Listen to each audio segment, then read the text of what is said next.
success. I don't flex, I'm success. I don't flex, I'm success. Effortless, see I got it. I don't flex, I'm success. I don't flex, I'm success. I don't flex, I'm success. Effortless, see I.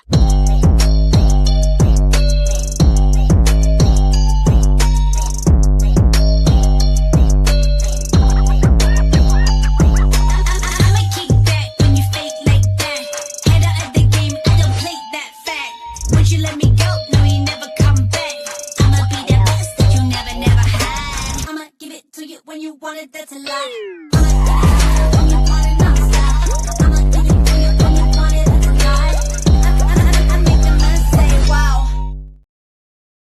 Hello there, wrestling fans, and welcome to another episode of the internationally known Dudes at Ringside Podcast and Man Ringside crew. I've interviewed so many awesome, it's not like I'm bragging. I've so many Australian wrestlers. I've interviewed so many awesome Australian wrestlers. It always goes back to my heart, my soul, my wrestling bestie. If I could say she's my best, she'd be like, I barely talk to Joe anymore.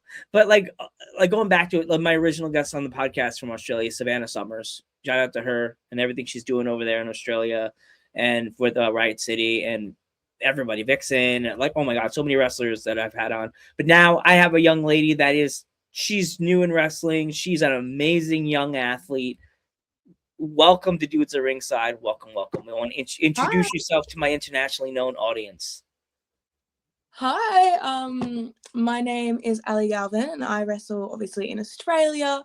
I wrestle down in Tasmania, which if you guys don't know, it's an island off the main island of Australia. So it's a little bit secluded in Australian wrestling. It's definitely Australia's best kept secret, I think, because we've got some really, really talented guys down here.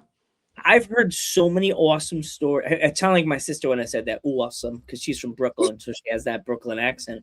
There's so many awesome, has it hit you yet that you're part of this next push of the young independent wrestling that is surging in? Not really. I think because we're so isolated down in Tassie, and I haven't I've done a couple of shows in Melbourne and Victoria and stuff, but I haven't pushed to that next level yet. So I don't think I don't see myself as that, but I definitely think in the next few years it'll probably hit me more that oh yeah, I'm sort of, I think there's a resurgence in Australian wrestling right now. And I would absolutely love to be a part of it. So when you first started your journey within professional wrestling, how long did it take you to figure out that this was for you? Was there a match? Was there somebody that showed you an independent wrestling match? Where was it that it started and who trained you? Yeah, so I wasn't really a wrestling fan growing up. My brother was amazing. God, podcast over. Just kidding. I wasn't until I think I was 9 or 10 and I went to my family took me to the wrestling and I was I'm gonna hate this, this is for guys, I'm not gonna like it, and by the end of it I was just absolutely obsessed with it. And so I went to the local wrestling and I was this is what I want to do, and luckily the only women's wrestler at the time locally, she was my friend's sister, so I knew her. So I was hey, how do I get involved? How old do I have to be? So as soon as I turned 14, I was I am doing wrestling. But for matches and stuff, I definitely think any AJ Lee match, she is my all-time sort of idol. There was a match, one of the first ones I watched was, I think it was a Night of Champions, and it was AJ versus Paige versus Nikki Bella, and I think that was sort of the moment that I was wow, women's wrestling's really, really freaking cool. Awesome. So who trained you?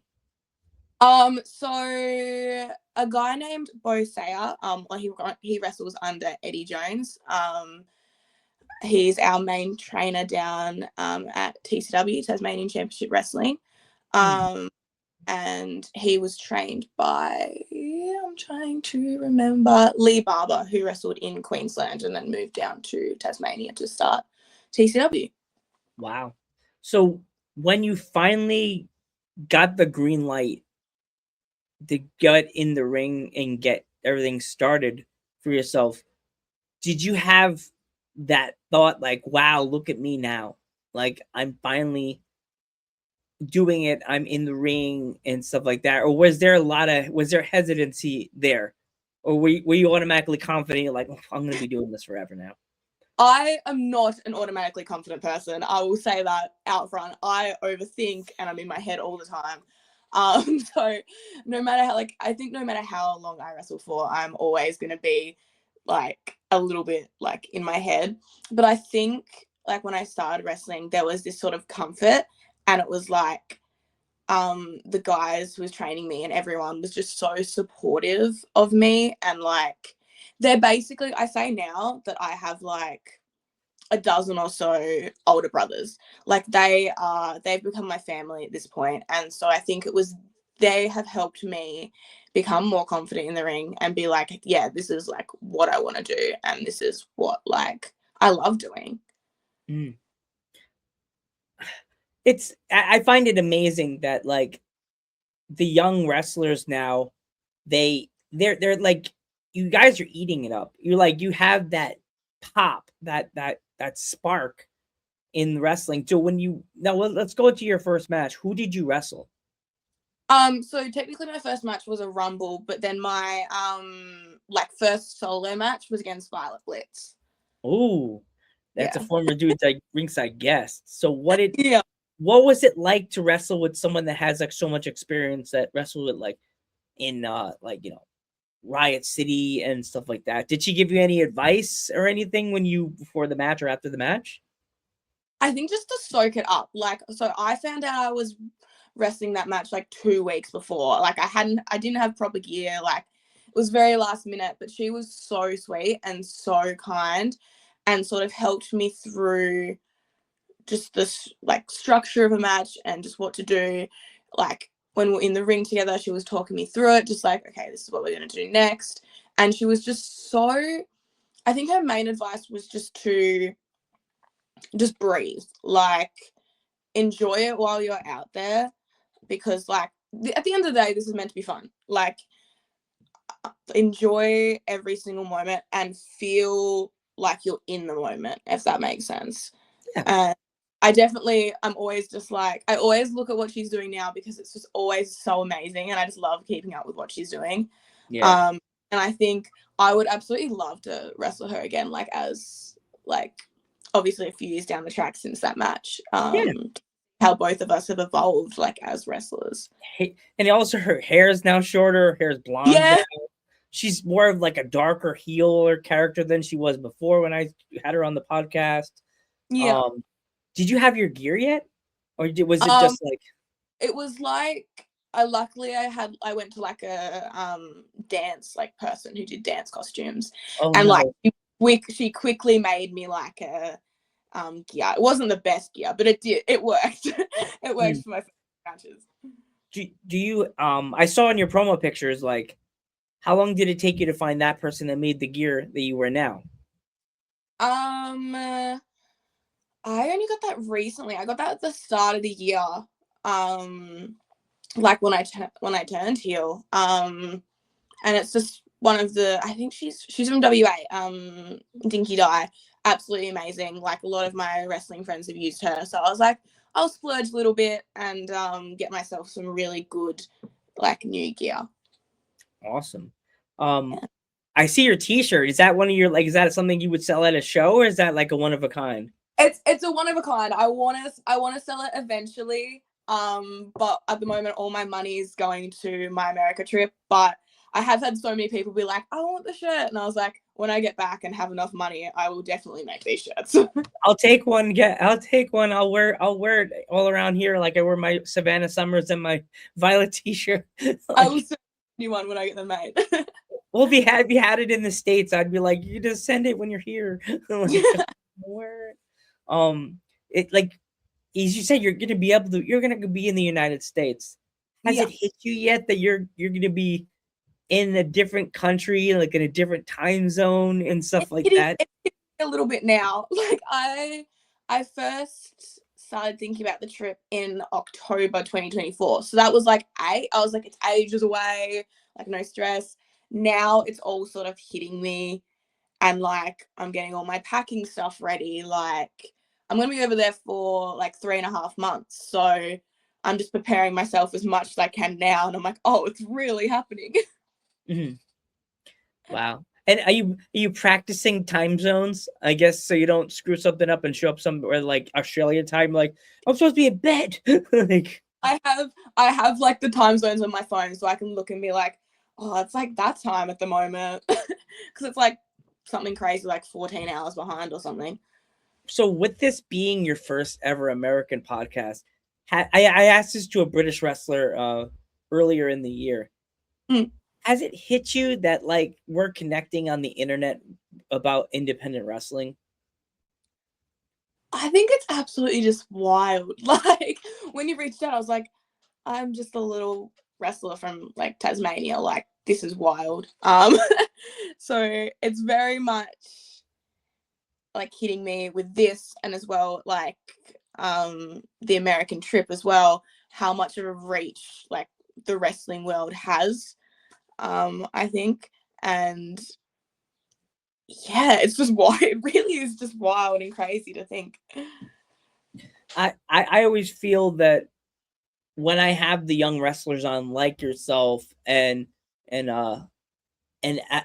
Annabelle from England and like Violet and oh my gosh, like there's so many, Kate Thorne, and there's so many young female wrestlers that they have to push them. Do you feel now with the new age of the internet, you don't you do you feel like you have to promote yourself harder to get people to notice you, or do you have to, like now with the internet, you don't really have to push yourself so much in public? You just have to say, hi, I'm a wrestler, and sometimes they'll be like, yay. But is it easier or harder to promote yourself nowadays?